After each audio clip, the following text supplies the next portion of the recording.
New ஃப்ரிட்ஜ்ன்னு வந்து mini விளாக்ல போட்டிருக்கேன். யாருக்காகன்னா, இந்த அக்காவுக்காக தான் வாங்க போயிருந்தோம் ஃப்ரிட்ஜு.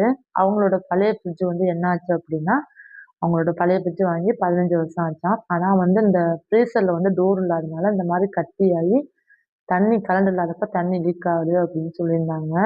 அதனால மாத்தணும் அப்டின்னு சொல்லிட்டு போயிருந்தோம். சத்யா தான் ஃபர்ஸ்ட்டு வந்து பார்த்துருந்தோம். ஃபர்ஸ்ட்டு வந்து அக்கா வந்து எல்ஜில தான் பார்த்தாங்க. பார்த்துட்டு ஒரு 4, 5 ஃப்ரிட்ஜ் எல்லாம் பார்த்தாங்க. பார்த்துட்டு அவங்களுக்கு வந்து பிடிக்கல அப்படின்னு சொல்லிட்டு, அடுத்து வந்து மாடர்ன் தான் போயிருந்தோம். அங்கேயும் போயிட்டு எல்ஜில பார்த்தாங்க, வேர்ல்பூல் தான் பார்த்தாங்க. கடைசியா அவங்க வந்து வேர்ல்பூல் தான் வேணும்னு சொல்லிட்டு ஃபைனல் பண்ணாங்க.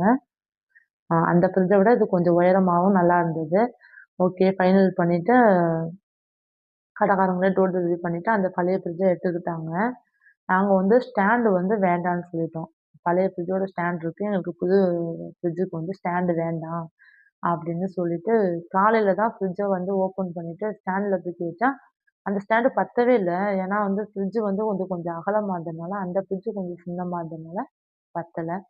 அதனால அத தரையிலேயே வச்சு ஆன் பண்ணி விட்டுருந்தோம். இனிமே புது ஸ்டாண்டு வாங்கிட்டு வந்து தான் ஃப்ரிட்ஜ தூக்கி வைக்கணும். ஃப்ரிட்ஜ் எப்படி இருக்குன்னு சொல்லிட்டு கமெண்ட்ல சொல்லுங்க. Video புடிச்சிருந்தா subscribe